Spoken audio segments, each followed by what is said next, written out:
Welcome to the Steelers by the Lake podcast. My name is James Strong, joined once again by my co-host Cody Tanner. Cody, how are you on this fine Saturday morning? James, I am doing fantastic. If you're watching on YouTube, you can see that things are a little different. So we're excited to be doing some upgrades to the podcast and things like that. James, how are you doing today? Doing very well, You know how you always ask people to go ahead and give us a 5-star review and how happy that'll make me if they do it? I do. I remember. I ask them every episode. You do. Well, it came true. Maybe something to do with you, it seems like, with the name here on this particular gentleman. EDH almost sounds like Edinboro or something here. It's not Edinboro, but that's funny. EDH449 says, these guys do great coverage with a fun original take. Most shows regurgitate the same talking points, but this is a down-to-earth watch at a bar with the dudes review. Cody's on the ball and catches what happens in the play outside of where the ball is. So very much so appreciate the 5-star review. Yes, and that was a buddy of mine, Eric Holcomb. I'm assuming his middle name starts with D. So Eric D. Holcomb. Probably big shout out to him myself and Dylan Sonny last week watched the game at a local joint here in Edinboro, Pennsylvania, and we enjoyed that, and it was a good time. And so the thing that happened was there'd be a penalty on the play, and I'd be like, well, there was holding, and like it's just things that if you're not used to watching football or don't watch a ton of, like they don't often know what's happening. Or I think one of the ones wasn't on screen, like it was like they said there was a flag, and I was like, that's probably in the secondary holding because the quarterback had to scramble out, didn't find anywhere to pass the ball. You didn't see a flag on the line of scrimmage, so I'm assuming it's just things that come naturally to me. So that was a fun time. Shout out to those guys. But also, James, a shout out to our brand new partner here at Steelers by the Lake. We have our first sponsor, hopefully one of many more, but we're very excited to announce this. The Edinboro Hotel Bar is the sponsor for us today. That's not the one I'm looking for. So Edinboro Hotel is an official sponsor of us, serving a variety of lunch and dinner items every day at their location at 100 Meadville Street here in downtown Edinboro, Pennsylvania. Information can be found at that phone number on the screen, 814-734-5103, or online at edinborohotelbar.com. The Edinboro Hotel Bar, where you had me at hotel. So big shout out to them. Pat is the owner there. He's a big time Steeler guy. If you go into that bar, you know it's a Steeler bar. There's Steelers memorabilia everywhere. That's typically where I go watch footballs on Sunday right now. It is an awesome time. There's just an awesome number of people there. So go check it out. Super exciting. Yeah, very excited to have the sponsorship going on here at the Edinboro Hotel Bar. So appreciate those folks, and definitely a fun place to go watch a game, no doubt about that. So on to the news going on this week, Cody. We've got some transactions, as we always seem to, specifically with the practice squad. Pittsburgh brought in kick returner / wide receiver Jamal Agnew and signed him to the practice squad. He has quite the resume as an accomplished kick return man. Jonathan Ward, the running back, signed to the practice squad as well. So he's the one that was just released from the 53-man roster. We were expecting to see him come to the practice squad, and he absolutely did. They needed to release 2 guys in order to make room for them. Cody, do you want to cover the 2 guys released from the practice squad? Yeah. So unfortunately, it was John LeGlue and Lane McCutcheon. Both those guys released from the practice squad. Both those guys are no longer here. John LeGlue, longtime practice squad and active roster guy that's been kind of bounced around for us for a little while, excuse me. And then we also have, he's not a little guy, not at all. We also have some exciting news from an injury standpoint, James. Corey Trice Jr. returns to practice, which opens up his 21-day window to return to the active roster. very, very, very exciting news because especially with the depth we have at cornerback, it's almost like we haven't had horrible play from the cornerback room. We haven't.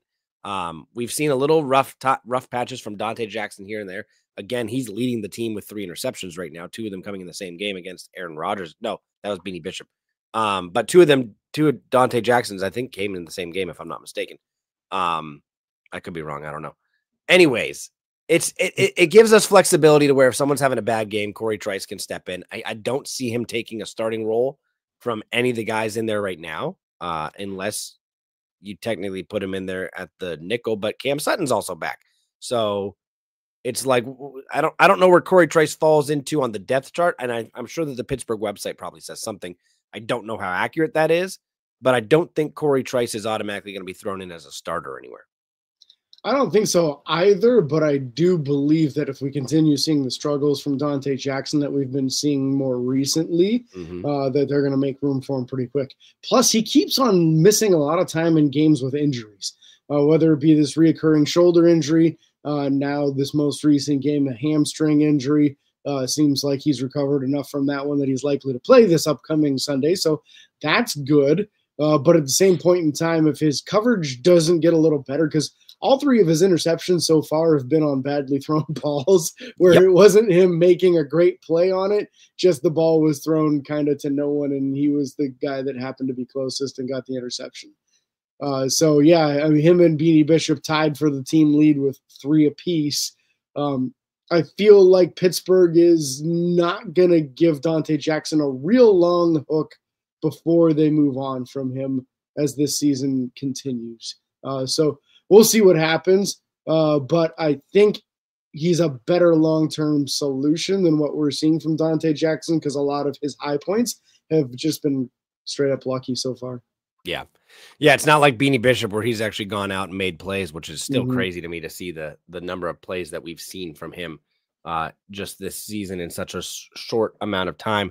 And from a young guy that's been undrafted, it's been very exciting to see. But Corey Trice does add a aspect of depth to the cornerback room that I think is already pretty deep, quite frankly, especially with the addition, again, of Cam Sutton. So, I mean, that's your 5, unless you're rolling with 6. You got Cam Sutton, Dante Jackson, Joey Porter Jr., Beanie Bishop, and Corey Trice, and that is a very talented talent is not something we're short of in the cornerback room by any means. Yeah, and then you still have both CJ Henderson and James Pierre on the roster currently too. So I think if Corey Trice does get activated, look for a tough decision to be made between the possible future upside of CJ Henderson at the corner position versus the extremely high talented gunner as James Pierre. Not receiver, as we saw from last week. Definitely not. No, I'm very unfortunate. He's lucky that he's a good gunner because that would have been enough for him to easily be the odd man out if he wasn't such a good gunner. So, again, very interesting to see there. James, now it's time to look at the injury list for this week. Again, Pittsburgh Steelers are hosting the Baltimore Ravens in our first divisional matchup of the year here in week, 11? It feels like crazy, isn't it? That's insane. James, do you want to start with the Steelers this week? I'll let you do the Steelers and I'll take the Ravens. Okay, I'll do Steelers. So Steelers injury report goes as followed. Van Jefferson, wide receiver, is out not out, but listed as unknown status right now. He did fully participate Friday with a quadricep injury. Didn't participate Wednesday, limited on Thursday, full on Friday. So that's good news for him. Quite frankly, I don't know if we need him at this point with Mike Williams. We'll get to that. Najee Harris, running back, dealing with an ankle injury. Didn't participate on Wednesday, but fully participated on Thursday and Friday. Dante Jackson, corner, hamstring injury, didn't participate, limited, and then full in that order this week. Nick Herbig with that hamstring, fully participated all week. That is very exciting news for Mr. Nick Herbig. Alex Highsmith, unfortunately, listed as out with that ankle injury. We all expected him to miss 2 to 4 weeks, so expect him to be out for the remainder of that time. Isaac Siamalu, the guard, was listed as a non-injury related, resting, didn't participate on Wednesday, fully participated Thursday and Friday, expect him to go. Michael Pruitt, the tight end, knee and non-injury related resting as a veteran, didn't participate all week, doubtful to go. So that's very interesting. Cam Hayward, with the contusion to the birth certificate, did not play or did not participate in practice Wednesday or Thursday, but fully participant on Friday. CJ Henderson, that cornerback that we just spoke about, former first-round pick, dealing with a neck injury, hasn't participated all week. He is listed as out. Jalen Warren with a back injury, didn't participate on Thursday, limited on Friday, listed as questionable. And then Corey Trice, again, dealing with that hamstring, coming back from that, fully participated both Thursday and Friday, but still listed as questionable there. So very interesting to see. James, who are you most concerned about on the injury list for the Pittsburgh Steelers? The running back room, Cody, because all of a sudden all of them are injured. So yeah, literally, just as we move everybody off, that's an excessive guy. Now all of a sudden the injuries creep back up. So at least the one name you don't see on here is Cordarrelle Patterson. So he's fully healthy going into this game. Yep. He was really starting to catch on before suffering his own injury earlier in the season and missing probably a month or more. But yeah, Jalen Warren, we had no idea of a back injury in last week's game. So not until the practice report this week. And then Najee, we saw that ankle. So you would like to think he'll be ready to go. But a little bit worrisome because this is a game where you might need to run the ball a little bit more effectively than normal. And that might not be as much of an option with so many injuries in that room. So a bit of a concern for me. Yep. James, you want to go over this Baltimore Ravens injury list? Let's talk about them, man. It looks like they're a lot healthier than Pittsburgh is currently. So we're going to go over these guys here. The cornerback room, Jalen Armour Davis has a knee injury, but was fully participating on both Friday and Thursday. Kyle Hamilton, the safety, the big story there for them, was limited most of the week, but was full on Friday. They're expecting him to be healthy enough to go. Lamar Jackson just got a rest day, not injury related. Travis Jones, the defensive tackle, has been limited all week long, and they're calling him questionable with that ankle injury for this Sunday's game. Isaiah Likely, coming off a hamstring injury, he is a full participant all week, so I would call him likely to play. Arthur Mollett, the cornerback, you might remember him as a Pittsburgh Steeler who didn't cover very well, but was good against the run. He's got a calf injury, do not participate all week, and is officially out. So that kind of sucks because I would rather that he had to try to cover Calvin Austin III because Calvin would have smoked him all game long. Yep. So that's not a matchup we will get to see. It's going to be another corner instead. Brent Urban, the defensive end, in concussion protocol, it looks like, was a full participant Friday. They're expecting him to go. And then Kyle Van Noy had an illness, but is also full and expected to go. So very, very few serious injuries that they're looking at in this game. Pretty much just the defensive tackle, Travis Jones, and Arthur Mollett being out, which is, he's good against the run. He's not good against the pass. So take it however you like it. and I guess the excitement there is there's no excuses, right? The Baltimore fans can't say if we come out with a win, like, oh yeah, well, we were missing this guy or we were missing this guy or whatever. And I enjoy that aspect for this game because a lot of people, and myself included to some degree, are questioning how legit this Steelers team is. We've beaten some teams. We've done some close games with teams that maybe we should be drastically better than. The defense has held up very, very well. But can this Pittsburgh Steelers offense led by Russell Wilson go out and score enough points to beat an offense led by Lamar Jackson? And I'm excited to see the matchup. I'm excited to see the things going on. I think TJ's going to have a good game, and we'll go from there. But James, now it's time to go over the depth chart here for the Baltimore Ravens. Let's go ahead and take a peek at that. So on the offensive side of the ball, obviously quarterback Lamar Jackson. You don't even need to talk about the backup unless he gets hurt, obviously. Fullback Patrick Ricard, the running back Derrick Henry, Justice Hill. Those guys are going to be, Derrick Henry is probably, honestly, the biggest concern I have for this offense. It's almost not Lamar anymore because I've seen Pittsburgh handle Lamar so well. I haven't seen us handle the dual threat of Lamar and Derrick Henry. So I'm going to be interested to see how that plays out. The tight end room, Mark Andrews, Isaiah Likely are the two guys that are definitely going to get the most action in this game. Wide receiver room, Zay Flowers and Rashad Bateman. Deontay Johnson listed as a third stringer right now, which I think is hysterical. Tylan Wallace and Nelson Aguilar are listed as their backups, and then obviously Deontay and Devontae Walker listed as third stringers. And then this offensive line, which is a very, very tough and stout crew.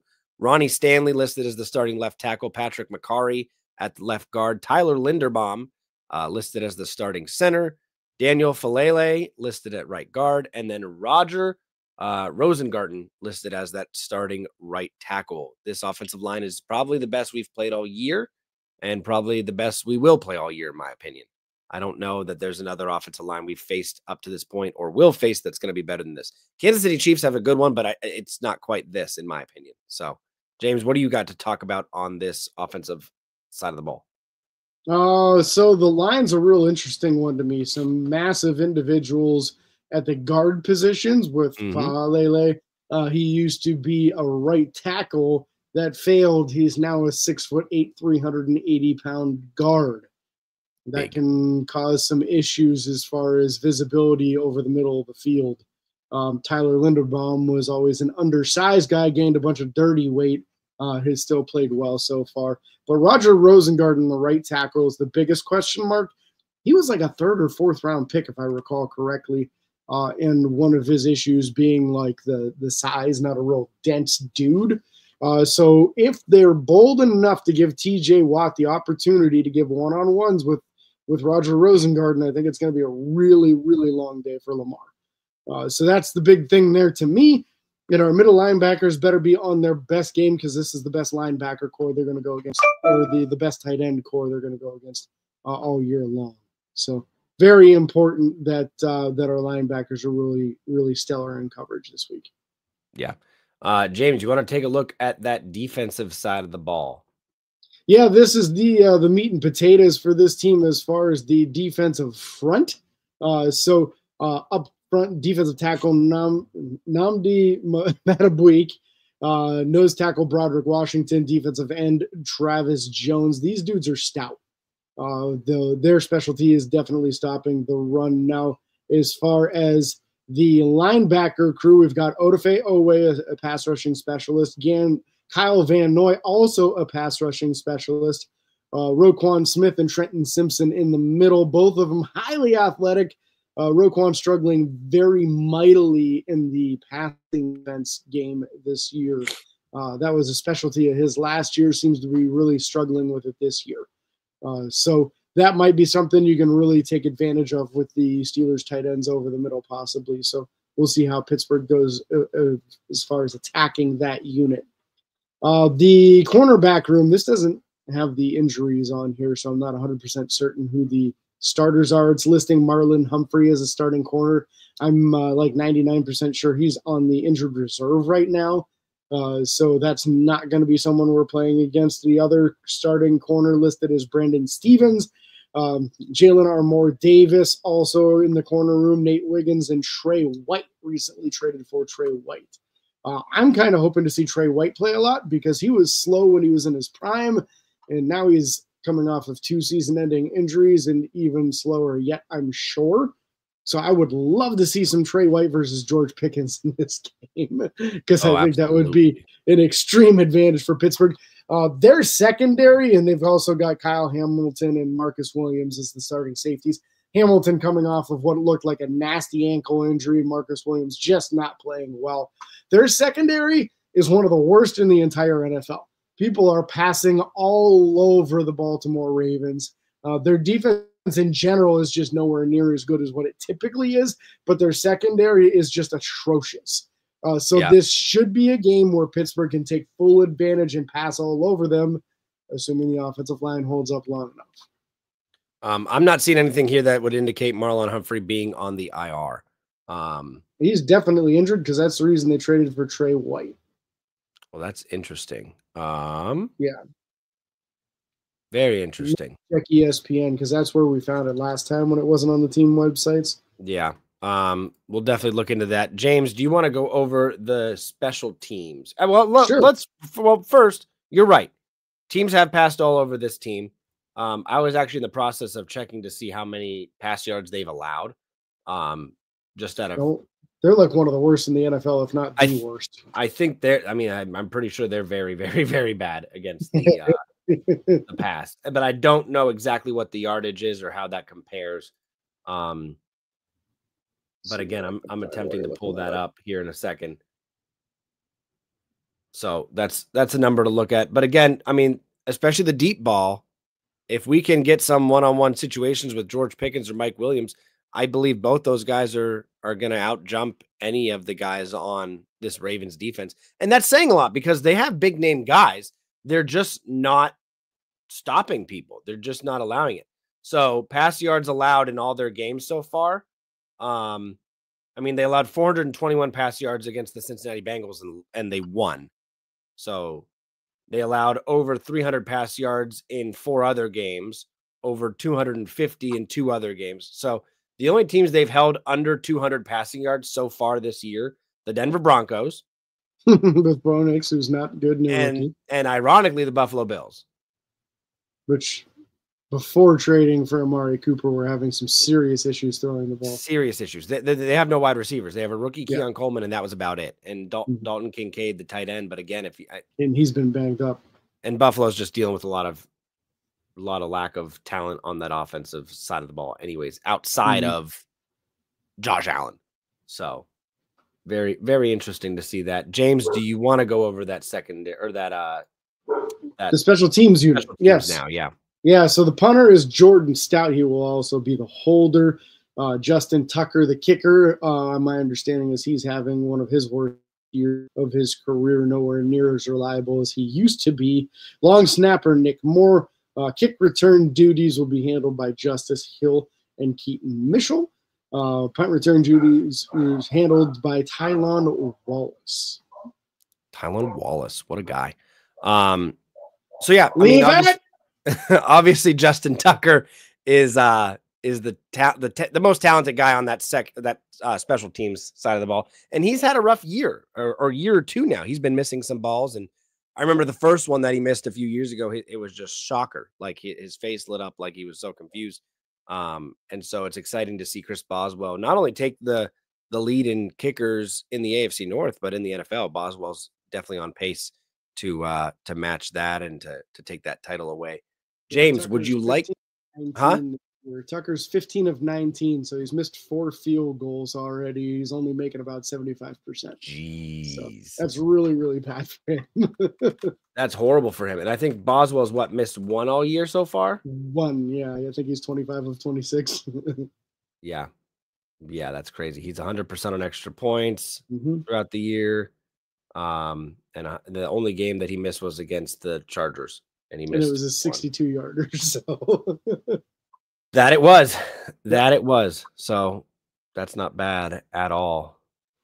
Exciting for Chris Boswell to take that. James, you know what time it is. It is time for 3 keys to success. We're very excited for this moment. James, it is your turn to go first on the 3 keys. This is an important week, man. So I think if ever there was a time for Mike Tomlin to listen to our podcast, this is it's right now. It's right now, Mike. Tune in. So key number 1, I think, will surprise absolutely no one. That's hold Derrick Henry under 100 yards. When the team lose Derrick Henry as much as other games, that's the games they typically lose. So hit him hard, hit him early, gang tackle. Everybody needs the rally. But you gotta keep Derrick Henry from running all over you in this game, or it'll get out of hand real fast. My second key to success is at least 4 touchdowns by this Pittsburgh Steelers team, and I don't care if it comes by offense, defense, special teams, or all of the above. But the Ravens are putting lots of points up on everyone. It's not uncommon to see them over 40 points in a single game this season, which means you better get at least 4 touchdowns to get in the ballpark of what you're going to need for what their offense typically outputs. Obviously, you hope the defense holds up well too, but you better score a lot of points because you're not going to hold this team to 10 or 13 or 17 or something like that. That doesn't happen. They score lots of points on everybody, win or lose. In my third and final key, I want to see over 300 passing yards by our offense. I think this is the game to do it. The Baltimore Ravens secondary is as suspect as it gets. and just not playing well. Their best player, Kyle Hamilton, coming off a pretty nasty ankle injury and was unable to practice fully until Friday. So this is the time to do it. If Russ is going to really torch somebody, this is the team that you should be torching. And you're going to need it with how they normally score points. Yeah. Yeah, 100% you're going to need it. So that's exciting. James, my turn for 3 keys to success. I liked yours. I did. Don't get me wrong. I'm going to go in a little bit different direction. Number 1 to my 3 keys to success is attack Lamar Jackson. Attack him. In the 3 games that they've lost so far this year, his completion percentage on those 3 games, the first loss to Cleveland was 60.5. The second loss to the Las Vegas Raiders was 61.8. And then I'm going backwards. And their first loss against the Kansas City Chiefs was 63.4. If we can attack him and maintain pressure to where his throws are erratic or not on target, and he doesn't have time or get comfortable in the pocket or even scrambling, that we get that percentage around 65 or less, he is not winning games with that percentage accuracy. The lowest he's got in a win was 61.9, and that was in an overtime win against the Cincinnati Bengals the first time they played each other. And in this last game where it was close, it was 75%. So attack Lamar, get him uncomfortable. I want to see some sacks. That's just not a number or a goal, but that would be nice to see. My second key to success, James, is get the ball going on the ground. I don't care if it's Najee, Cordarrelle Patterson. I don't care I don't care if it's Russell Wilson. I want to see Pittsburgh have 100 rushing yards in this game, and that be combined between quarterback and running back. That's not a lot of yards, but I also don't see us having the ball as long as we normally would in some games because the Ravens are going to control the clock. I think the Ravens are going to pound the ball heavy at the start of the game with Derrick Henry. Having 100 yards as a team is something that Pittsburgh still sometimes struggles to do. Not as much this year, but 100 yards rushing is my goal for this one. And then last but not least, James, I want to see the wide receiver group, not including tight ends, have 150 yards receiving. Again, a low number, but in these battles with Baltimore, they're typically low scoring. I think in the last 5 games, the first team that scored over like 17 points won or something like that. It's not, we're not putting 30, 40 bombs up against Baltimore. They're typically not doing that to us. So I want to see some yards there for the receiver group. So yeah, that's my 3 keys to success. Very low goals, but I think it's maintainable. I think if you maintain certain aspects of this game, we can easily come out with a win. And so I'm excited for that. James, now it's time for score predictions. Absolutely it is, buddy. And off of your game goals, I'm going to guess that your score is probably going to be a little lower than mine is. So probably. I'm going to get mine out of the way because I don't think there's going to be any conflict here at all. I'm going 31-27 with Pittsburgh getting the win. I think lots of points in this. Both offensives are really showing that they can do this. And both secondaries are showing to be a little suspect right now. So I think this is a recipe for lots of points this week. That is fair. I am going with Pittsburgh winning this game as well in a 20-17 standard 3-point differential between Baltimore and Pittsburgh. Pittsburgh obviously getting the win 2017. So very exciting. If you guys have your score predictions or your 3 keys to success that you want to share with us, please feel free to do that in the comments if you're on YouTube or DM us on any kind of social media platform. Again, we can't thank you guys enough for watching or listening to this preview show for the Baltimore Ravens Week 11 matchup. And we're just super excited. Thank you guys so much. Be sure to like and follow on Facebook, Twitter, Instagram, TikTok, and YouTube. Subscribe, ring the bell. It's free. Don't forget the 5-star reviews on Apple Podcasts. They make James real happy, as you saw in this episode. And until next time, this is your host, James and Cody, signing off. Peace.